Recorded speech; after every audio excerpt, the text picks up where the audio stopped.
How's it going today, guys? Trucks from Water here, and it's that time of the month again where we do the Q&A. So you comment a question on the Instagram post or a YouTube post I post on the community side of YouTube, or the Instagram post I posted on Trucks from Water with your questions down in the comments. I pick a few and I answer them.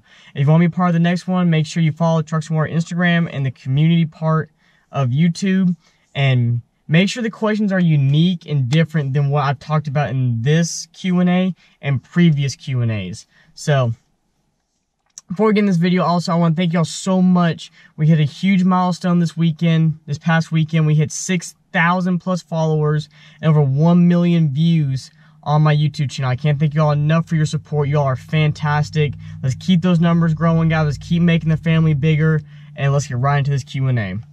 First question from Cripple Life. Two-part question. Based on the shows you go to all year, what are your top 3 choices of shows and why? Number 3 is a Truck Fest event for Rod Run on fall and spring, because it's my hometown event. It's an awesome event. I'm going to meet with some local people, some people out of state. Second is Adrenaline Show, but I don't know if they're doing it this year in 2019. I haven't heard anything, because it's a fantastic event out in Nashville. Very professional and everything like that. My number 1 choice, of course, is Daytona Truck Meet, because, heck, it's Daytona. I freaking love that truck meet. Are there any other shows that you would like to attend in the future that you haven't attended yet? Yes, I would love to go to UCC, Orange County, or Orange Beach Invasion, and, of course, SEMA. Those are the ones I would like to go to. So, next question. PG Duramax 96. Why are your turn signals on the dash lights always lit up? When you do the LED swap in that truck, or it maybe just be my truck, and you put the LED relay underneath it for your turn signals just stay on, and then they just flash on when you hit your directional. There's nothing wrong with the truck. It's just the way the LEDs talk to the computer in the dash on my truck. CSR_Z71. Have you ever done any trimming for the wheels to fit? Yes, I trimmed out the front bumper and the air dam right there. Me and my dad grinded that down, smoothed it out. I had to do a little bit right there, but not much. TRD Pro Stokely, why on God's green earth do you and this truck rate a 10 out of 10 on my scale? Love your videos, man. Love you too, buddy. If you don't know who Hunter is, he's in almost every one of my vlogs. He's one of my best friends. And he's a great guy and has 2 awesome builds going on, so make sure you follow him on Instagram. Glock 7700, are you going to Daytona this year? Of course, I'll be down there. D_Martin18, here in the next couple years, are you going to build a truck and try to go to SEMA? I would love to build a truck and go to SEMA, but I want to do it the way I want to do it, if that makes sense. I don't want to do the typical SEMA build. I want to do something different and unique, like take the K1500 to SEMA or something like that. Would be freaking awesome. But we'll see where that goes in the next couple of years.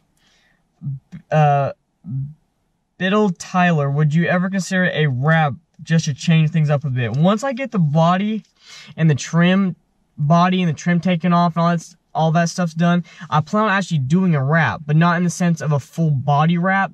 It's going to be a certain, it'll be a little bit different of a wrap than most people are going to be used to, and I cannot wait to reveal that. But that might be a year and a half from now, and that's kind of still just in the process of my head, like what I want to do. James_5.2, what is your favorite location to film? I love filming down in Newnan, Georgia. That's where my Harper Tire sponsorship's located. It's got such a rich history and different kinds of city and country and wooden bridges. I mean, it's so good to film there. There's so much diversity to film. And I just love filming down there, because around here, it gets the same old to me. I film the same locations. That's where it's around my house, around where I live. But that's where I love to film. And also, what is your favorite truck on the gram? I really don't have a favorite truck on the gram. I love each build differently for different styles, and everyone's per take on it. So on a truck. So I really don't have a favorite build per se. OBS_Chevy_Live32. If you were to move to one of the northern states, which one would it be and why? I would love to move to Montana. Montana's got that, you know, big, I guess they call it the big sky country or whatever, but it's got the mountain range, it's got all the, I don't know, I've always wanted to move to Montana. I'd hate the cold, but that's where I would want to move. Devin Shilton _03, would you ever put a roll pan on my truck? I don't think I'm going to roll pan my truck. I'm not a huge fan of them. On some trucks, they do look really, really good. But to me, just for my trucking purposes, I don't think I'm going to roll pan it. That white cat eye 01, how do you keep your truck so clean? Love how it always looks clean. Honestly, it's just constant cleaning, constant waxing. I haven't cleaned the truck in actually a month, like hand washing a month, because of how much rain we've gotten in East Tennessee. So hopefully that'll clear up. I can start using my stuff I got in the mail. Not gonna reveal that just yet. But to clean the truck, but that's what that's basically how I keep it so clean. This is now the YouTube questions. I just bought an OBS Chevy. What's the first thing I should do? Take it to a shop, get the whole truck looked over. Have them, you know, look over the suspension, brakes, engine, everything. If it's got the orange Dex Cool in it, not the green stuff, get that acid flushed out of your system, put the green stuff in it. Just go through the whole truck first to see what's wrong with it, and then start doing the mods. Mod-wise, I always recommend headlights for those trucks because the original stock headlights suck horribly. And if it's the original lenses, usually they're yellow and they're cracked and stuff. My first recommendation is redoing your headlights. Hunter again, why can't everyone be like you? Well, buddy, if everyone was like me, the world would be a boring place. Why leveling keys versus cranking the stock ones, being the same ride and same angles? The stock keys on those trucks are not designed to be cranked up more than the factory ride height they set it at. When you get aftermarket keys, they are designed to be cranked up more than the OEM keys. The OEM keys are not designed to take that much more strain as an aftermarket key. That's what I've been told by multiple suspension mechanics and stuff like that. And the aftermarket keys give you a better angle, according to what my suspension guy told me, than the stock keys. You can do the stock keys. I know guys that run with the stock keys, but I've ridden in trucks with the stock keys cranked and then the ones with the aftermarket, and to me, the aftermarket ones ride so much better. Of course, it's coupled with the steering stabilizer and newer, better shocks, but I would not recommend running stock keys.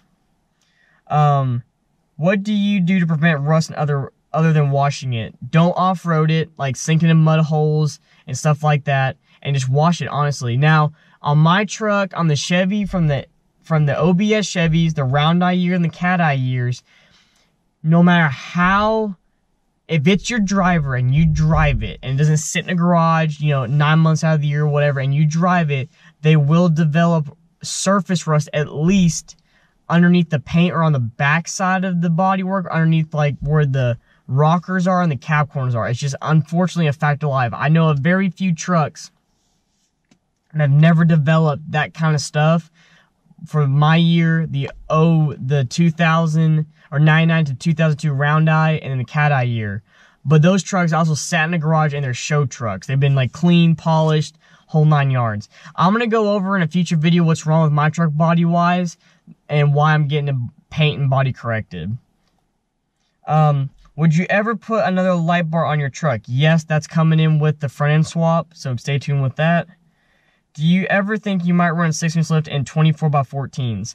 I get this question a lot. I would love to run 24x14s on that truck. It would be fantastic, but of course I have another driver. I wouldn't just daily drive 24x14s. But I would love to do a 6-inch lift if they had coilover shocks for that truck. Like a BDS kit come with coilovers for that truck. That's the only way I'd run a 6-inch lift on that truck is with coilovers. But they don't have it yet as far as my knowledge is concerned. Why don't you get the mirrors and chrome paint match? I think he's talking about like